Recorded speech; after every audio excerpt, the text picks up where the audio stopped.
But despite how convincing DeLucci's case may sound, not everybody agrees with these findings.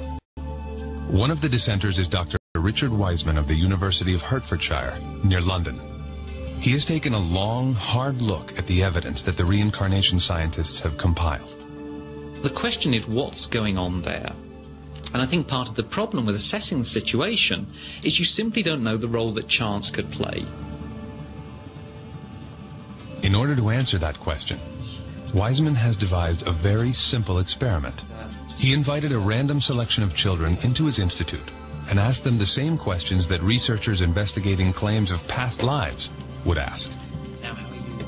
The experiment that I carried out was really to test the notion that if you took a child and simply had them make up a story, can you take that information, then go away and compare it to the details of children who unfortunately have actually died and find some kind of match, the type of match that the researchers who are involved in reincarnation claims actually find in their work. More often than not, the children would easily engage Wiseman in a conversation about dying. What my experiment aimed to do was to find out the role that chance plays in claims of reincarnation. Dr. Wiseman videotaped his interviews with the children in order to have a record of their fantasies. After an initial period of shyness, the children opened up and played along with Wiseman's experiment. One of the children I spoke to was Molly, and we asked her just to make up a story. She came up with the idea of another child called Katie, who was also 3. What colour hair would you have? Any colour hair at all? Red. You'd have red hair? Red hair. Mm. She had blue eyes. She was wearing a pink dress with flowers on it. She ran away. When Katie ran away, Molly? What? When Katie runs away, do good or bad things happen? Has anything bad ever happened to Katie? Bad. Bad? Oh, what's bad that's happened? The monsters got Katie. Oh, what were the monsters like? Ugly. They were ugly monsters. What happened? No. Don't know. What happened to Katie when the monsters got her? Monsters bit her. Bit her? Bit her. So what happened to Katie? Died. She died. Oh. That was the story that Molly came up with.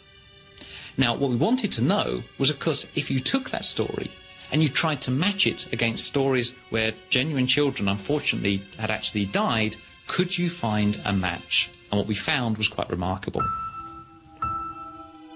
We looked through the newspaper archives for stories, often very tragic stories, where children have been involved in accidents or have been abducted, been killed, and so on.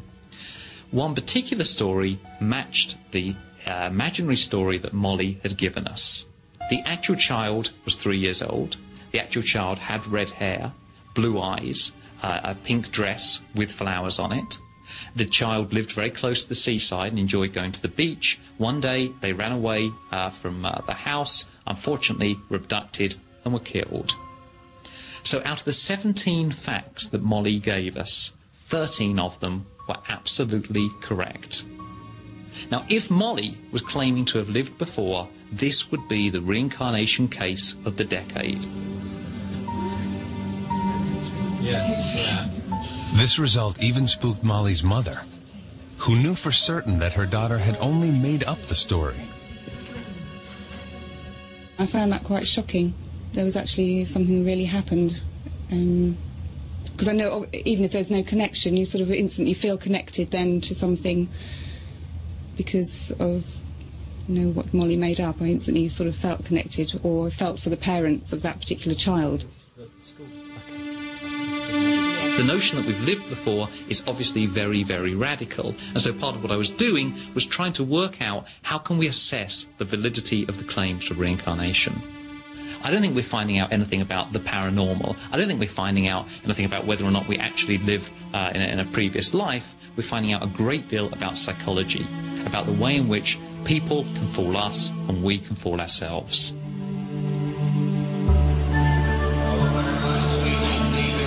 But what if there were reincarnation cases that would not ultimately rely only on the memories of young children? Jim Tucker is on his way to another case, from a category of cases that his critics will find much harder to disprove. The more that the cases were found, one started to come with birthmarks and birth defects, and we found that in many cases there was a striking correlation between the birthmarks on the children and wounds that the previous personalities had. And we've been able to track down autopsy reports or medical records to make sure that in fact there was a match there. For the first time, these birthmarks provide a physically verifiable piece of evidence suggesting reincarnation. We don't have a lot of American cases that have the birthmarks or birth defects along with the memories. We do have some, but it's unusual, so we certainly like to investigate all those that we can.